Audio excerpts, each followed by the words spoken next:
Boa noite, senhoras e senhores. Bem-vindo a mais um Mercado de Licitação, sábado especial, né? Sábado especial com Renato Gomes, nosso convidado especial, que vem direto do governo americano, lá dos Estados Unidos, fera em licitações, o terceiro programa aqui, mostrando um pouquinho como que faz, como que eles fazem o mercado de licitação americano, como que eles trabalham com as licitações lá. E é um enorme prazer tê-lo novamente aqui com a gente, Renato, para trazer seus ensinamentos, essa sua prática, essa sabedoria, mostrar um pouquinho aqui para a gente de como o governo americano, como vocês estão hoje no patamar das licitações. Adelso, poxa, muito obrigado pela oportunidade de estar aqui no seu programa, trazendo um pouco das considerações aqui do lado de cima, né, do hemisfério. E hoje eu vou trazer um tema que eu acho bem interessante, que é como que o governo federal ele dá esse suporte às pequenas empresas, né? O orçamento do governo federal é um orçamento muito grande, ele é disponibilizado em várias agências do governo, né, que aqui são chamadas de agências, aí no Brasil seriam os ministérios. E aí cada uma dessas agências ela utiliza o seu orçamento para poder, né, movimentar e fazer com que as suas missões aconteçam. Tem uma coisa que é interessante é que a lei de licitações americana, ela é chamada o FAR, né, que é o Federal Acquisition Regulation, ou em português seria a Legislação Federal de Aquisições. E esse documento, né, essa lei, ela estabelece como que o governo federal vai se comportar em relação às pequenas empresas. Ele determina que, por exemplo, licitações até US$ 250 mil, eles obrigatoriamente têm que ser adjudicadas para pequenas empresas. Então, o governo vai fazer uma compra de um produto, um instrumento, um equipamento, ou ele vai fazer a aquisição de um serviço. Se for até US$ 250 mil, ele é obrigado a fazer essa licitação para pequenas empresas. Mas assim, a única forma do agente de licitação não fazer essa licitação para pequena empresa é se não existirem pequenas empresas que possam, né, realizar esse serviço ou fazer a produção daquele produto. E aí existem alguns requisitos que isso precisa acontecer. Mas se você parar para pensar, US$ 250 mil, dá para fazer bastante licitação, não dá não?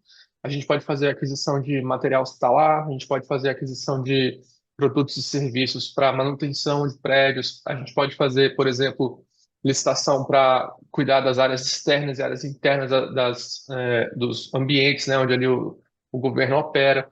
Ele pode ser feito, por exemplo, para aquisição de um instrumento para o Departamento de Defesa. Então, US$ 250 mil ele é um valor considerável ali, e isso para as licitações únicas, né? Não um montante de licitações juntas.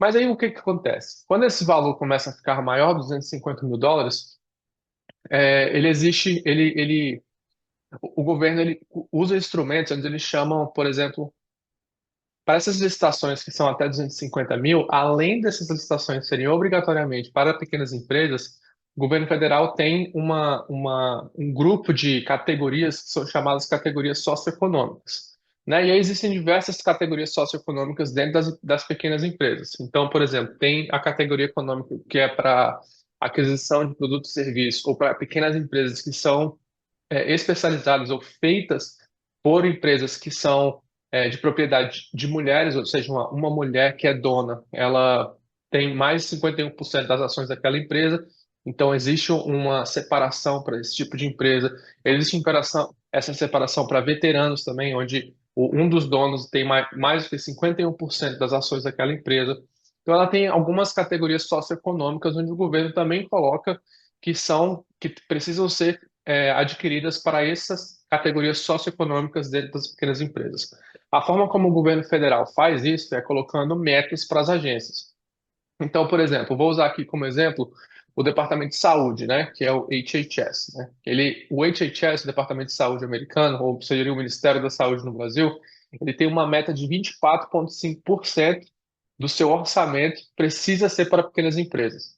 Pô, esse valor em porcentagem é meio estranho, né? O que que isso representa em dinheiro? Eu quero saber da Mufufa, Adelson. Qual que é o valor da Mufufa, Adelson? Então, olha só, o orçamento do HHS é 1,84 trilhão de dólares, né, onde ele é feito para as licitações e contratos, especificamente para isso. Não o orçamento total da agência, mas o orçamento que foi utilizado para licitações e contratos foi de 1,84 trilhão de dólares. É muito dinheiro no Ministério da Saúde. Então, 24,5% a 450, quase 451 milhões de dólares foram destinados a pequenas empresas.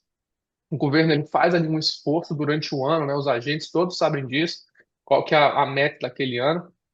Eles trabalham para que essas licitações sejam feitas dessa forma. É claro que o governo não é penalizado se ele não cumprir essa meta, mas existe uma competição entre os ministérios para demonstrar quem que está e quem que não está atingindo essas metas, né? Então é um esforço muito grande. Isso é uma parte que eu acho fundamental aqui no governo. Eu não sei como é que funciona aí no Brasil em relação a essa parte de pequenas empresas, esse incentivo fiscal que o governo dá em relação às suas licitações, mas eu acho isso uma coisa ela é bem disseminada, né? Tanto dentro do governo, para quem trabalha para o governo e opera essas licitações, na hora que está preparando ali a licitação, a gente faz uma pesquisa de mercado, a gente precisa buscar e saber se essas empresas estão participando ou não. E aí eu acho que é um tema muito interessante para a gente conversar em próximos programas, é como que o governo faz esse engajamento com a indústria antes da licitação acontecer para que ele possa saber, né? Então, talvez o tema do nosso programa, do nosso próximo programa poderia ser a pesquisa de mercado que o governo faz para determinar como que a sua estratégia de aquisição vai acontecer. Mas, do ponto de vista de pequenas empresas, quando a gente está preparando as licitações, é um esforço intencional de buscar pequenas empresas que possam fazer aquele serviço. Mas eu comentei, por exemplo, na abertura aqui, onde pequenas empresas podem fazer, por exemplo, a manutenção ou a cuidar do ambiente ali dos prédios do governo. Só que aí o que acontece? Para o governo seria muito difícil administrar prédio por prédio com pequenas empresas, certo? Se colocar do lado do governo agora. O gestor ali está cuidando do orçamento do Ministério da Saúde, 1,84 trilhão de dólares, com prédios espalhados por todos os Estados Unidos, né? Locais em todos os estados aqui dos Estados Unidos, e ele não teria como fazer uma licitação para cada um dos prédios, ou que seja dentro de um estado, por exemplo, no estado ali de Maryland, né, onde fica a parte central do Departamento de Saúde, seria muito difícil ele ter uma licitação para cada prédio que fosse até 250 mil dólares para que fosse destinado especificamente para pequenas empresas. O governo entende isso.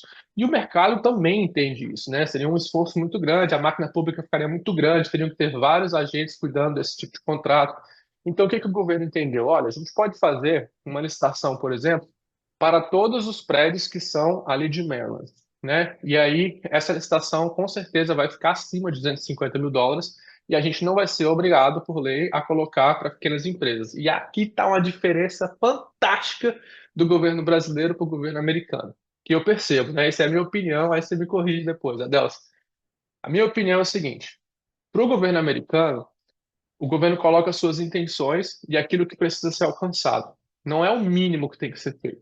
Então, uma diferença que eu vejo no Brasil é que no Brasil a gente cumpre se tiver na lei. Se não tiver na lei, eu não estou nem aí. Aqui nos Estados Unidos, não. Aqui existe uma intenção do porquê que aquilo está na lei. As agências e a parte pública, a parte das empresas, cumpre aquilo porque é o que tem que ser feito, né? Tem um ambiente social em relação a isso. Então, dentro dessa licitação que eu estava comentando de manutenção, de cuidar dos prédios, limpeza, reparos, tudo mais, o governo entende e a indústria também entende que precisa ser uma licitação maior, vai ser muito mais do que 250 mil dólares, né? Vai chegar nos milhões de dólares ali fácil. Então, o que que o governo entende? O governo bota na lei o seguinte: se eu tiver uma licitação acima de 750 mil, você tem um espaço de 250 mil e 500 mil. A partir de 750 mil para frente, as empresas precisam propor um plano de subcontratação. E nesse plano de subcontratação, ela precisa identificar pequenas empresas onde o governo coloca uma meta de subcontratação na licitação. Então, lembra, até 250 mil, obrigatoriamente para pequenas empresas. As grandes empresas não podem participar, a não ser que não existam pequenas empresas disponíveis ou que sejam habilitadas a cumprir aquela meta daquela licitação. Até 500 mil é um limbo. Fica ali, ó, uma pequena empresa, grande empresa, não precisa justificar muito. 750 mil para cima, a gente pode licitar para pequenas empresas, se tiverem empresas que são disponíveis, mas as grandes empresas também podem participar, e aí elas precisam apresentar um plano de subcontratação que incluam as pequenas empresas. E é aí que onde toda essa transição acontece. Então, nessa licitação, por exemplo, que eu estava comentando, de manutenção predial, né, de cuidar ali dos prédios, que vai ser muito maior de 250 mil dólares, uma grande empresa pode participar e ela pode trazer consigo um grupo de subcontratadas que são pequenas. Eu tenho uma subcontratada para cuidar do prédio A, uma subcontratada para cuidar do prédio B, e a grande empresa ela faz o gerenciamento de tudo isso, né? Ela abarca todos esses prédios de uma vez só, ela é responsável pela performance do contrato, ela é responsável pelo pagamento, responsável pelos funcionários, ela é responsável por tudo.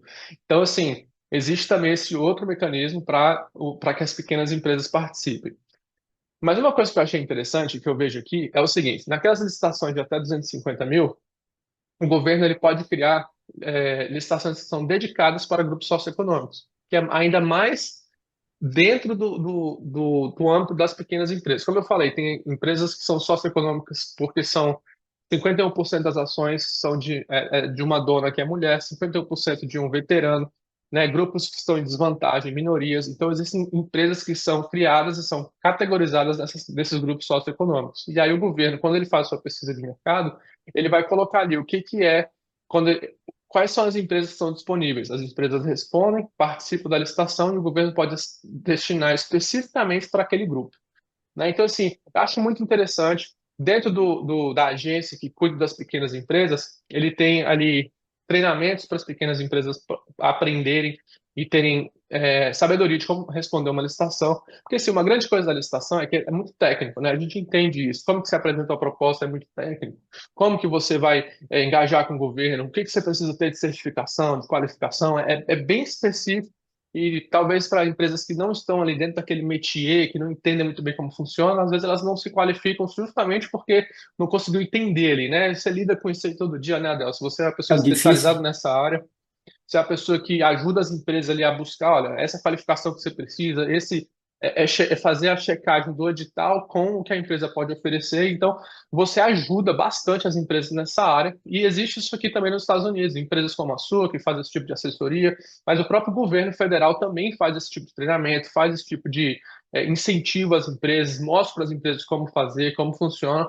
Então, assim, de forma geral, eu vejo que o governo cumpre bastante esse papel social, porque ele entende que as pequenas empresas elas movimentam a economia, né, da classe média ali, ela movimenta a economia nas cidades, nos municípios, né, não somente as grandes empresas que abarcam ali multinacional, ou então no país tem a possibilidade de realizar no país inteiro. Então há essa questão conjunta, né, do governo federal com as grandes empresas e a participação das pequenas empresas. Mas é isso. O tema de hoje foi esse, foi como que o governo federal ele incentiva as pequenas empresas, como que ele faz com que essa economia gire, como é que ele suporta isso, e a forma como ele faz, de forma resumida aqui para a gente encerrar, é colocando metas para as agências, né, onde parte do orçamento daquelas empresas, você vê, parte do Ministério da Saúde aqui, né, o Departamento de Saúde, um quarto do seu orçamento é destinado a pequenas empresas. Isso é um valor muito grande, né? 451 milhões de dólares são destinados a pequenas empresas só no Departamento de Saúde. Outras agências têm metas ali um pouco diferentes, mas fica mais ou menos nesse âmbito de um quarto, um pouco mais, um pouco a menos do orçamento do ano. Então, é um esforço muito grande. Isso aqui, né, desses 451 milhões do Departamento de Saúde, sem contar as subcontratações que são feitas, né? Onde eles também ganham crédito por isso, mas o esforço para pequenas empresas é muito grande. Eu acho isso muito interessante. Isso ajuda com que as empresas muito grandes não fiquem maiores ainda, né? Ela faz com que exista um mercado ali fomentando para pequenas empresas, para as novas tecnologias. Então, assim, é bem interessante, é bem interessante. Inclusive, nessa parte de novas tecnologias, existem mecanismos na lei que são destinados a pequenas empresas somente para novas tecnologias. Então, o governo faz esse incentivo, você vê universidades participando, recém-formados participando. O cara saiu da universidade com uma ideia tecnológica nova, o governo vai lá e banca aquilo lá. Não, vamos desenvolver essa sua ideia é boa, interessa a minha agência, né? Seja na parte de defesa, seja na parte de saúde ou na parte de desenvolvimento social. Aquelas agências desses ramos específicos, né, que suas missões são destinadas a esse tipo de ação, elas vão lá e chamam essas pequenas empresas, bancam eles para que eles possam desenvolver aquelas ideias, mesmo que aquela ideia não dê fruto. Ele analisa, o governo analisa aquilo ali, transferência de tecnologia, novas tecnologias. Então, assim, é bem interessante. Dessas coisas que a gente vê acontecendo assim no mundo, que são novas tecnologias, vacinas, tecnologias novas de drone, de equipamento bélico, eles podem vir também dessas pequenas empresas com o pessoal saindo da universidade ali. Então ele vai desde o grande negócio que já está estabelecido há décadas, que consegue fazer licitação, participar de licitação no país inteiro, como também pequenas empresas com novas tecnologias, com novas ideias, o governo federal fomenta isso, e gera licitações para esse tipo de tecnologia, né? Então, assim, Bacana. é Eu isso. só quero fazer uma parte. Isso que você está colocando aí é muito legal. Já é uma novidade aí, para a galera aqui, os gestores hoje de licitação aqui no governo brasileiro, já se espelharem um pouquinho já essa sintonia que vocês estão dando aí sobre as pequenas empresas se juntarem às grandes empresas para trabalhar nesse processo de licitação. Isso aí eu acho não é maravilhoso, Renato. Isso aí vai quebrar tantas barreiras. Se essa situação vem para cá, porque a gente pega contratos, a maioria dos contratos você já vê lá, ó, subcontratação não pode subcontratação, não pode subcontratação. E muitas vezes a empresa ela não consegue fazer tudo aquilo, então ela cai no Marapuca, ela fala assim, Marapuca tem um termo meio pejorativo, né? Mas a empresa chega e entra numa situação e fala, puta, mas como que eu posso esse contrato? É a minha cara, mas pô, olha essa subcontratação que eu não vou ter condições de fazer isso. Então ele fica preso naquilo e muitas vezes acaba. Quem vai realizar a licitação é a mesma empresa que realizou da última vez, acaba indo para aquela outra empresa que realizou da última vez, juntando papéis, porque o governo ele quer ver a comprovação com papéis. Se você não tiver papéis para comprovar que você fez aquele serviço, que você tem condições, ele não entra no jogo, ele não vai começar a trabalhar com a licitação. Então, essa parte muito importante, eu acredito que o Sebrae aqui também no Brasil, para as pequenas empresas também, tá olhando para isso, já que dentro da nova lei agora 1483, para somar mais e para essa galera das pequenas empresas começar a cair dentro, começar a trabalhar com licitação, porque a EPP ela vai até 4 milhões e pouco hoje aqui dentro do nosso país, então é uma verba boa que dá para eles, eles seguirem adiante. Aí, galerinha, não falei para vocês? O Renato é só novidade, e principalmente os gestores hoje aí que estão dentro do governo, Renato Peso Pesado, lá do governo americano, que está todo sábado aqui, no sábado especial, o Mercado de Licitações vai estar com a gente. Quero aproveitar aqui e fazer o nosso jabá aí, ó. Nós estamos com uma grande empresa de tecnologia hoje no país aqui, uma das maiores empresas em matéria de IA da América Latina, que está fazendo uma parceria aqui com o Mercado de Licitações, e o link está aqui embaixo, ó. Se você não está trabalhando com inteligência artificial ainda, começa a trabalhar. Você está trabalhando com inteligência artificial aí, Renato? Cara, eu trabalho, utilizo bastante, inclusive na parte do trabalho mesmo, assim. Eu utilizo no pessoal, no profissional, mas é isso aí. Bacana. Bacana, então aí. Renato, eu deixo você para suas considerações finais e uma palhinha do que você vai trazer no programa que vem para a galera. Você já tem alguma coisa assim? Já Já sim. tem alguma coisa na manga aí? Então já deixa essa palhinha do quero voltar para a galera continuar aí no sábado com a gente aí. Maravilha. Pô, é um prazer estar aqui contigo, Adelson, mais uma vez. Programa incrível, trazendo aqui como é que funciona, né, a máquina pública da licitação no governo americano. E assim, semana que vem a gente vai falar sobre como que o governo faz essa pesquisa de mercado para identificar suas empresas, como é que é esse engajamento com a indústria, né? Tem umas coisas específicas que acontecem ali que é muito legal. Tem várias novas formas de fazer isso, porque assim, uma das coisas que são primordiais para o governo, e se você vai ver na lei de licitações americanas ali, né, a legislação federal de aquisição, é de que o governo quer o máximo fomentar a competição. A gente quer competição porque na competição o preço desce, a qualidade sobe. Então é isso que o governo está buscando, uma qualidade melhor, com preço razoável, né, e que isso seja entregue num tempo especificado na licitação. Então a gente vai falar sobre pesquisa de mercado, como que o governo americano faz pesquisa de mercado para as suas licitações, para saber ali quais as empresas que estão disponíveis e interessadas em participar. Esse é o tema do nosso próximo programa, Deus, no sábado que vem. Então é isso aí, pessoal. Eu agradeço todos vocês que estão aí acompanhando o Mercado de Licitações. Os nossos programas estão bombando. Esse aqui já é o terceiro programa, o primeiro já bombou, o segundo já bombou, e é uma ideia muito legal. E agradeço você, Renato, essa força aí, contar essas novidades para a gente aqui no nosso país. Vamos crescer junto com vocês, vamos crescer junto essas duas nações aí. Renato, obrigado, e eu aguardo você no próximo Mercado de Licitação até sábado que vem. Vocês aí em casa, todos fiquem com Deus. Tchau, tchau, pessoal. Até o próximo. Valeu, tchau, tchau, até a próxima.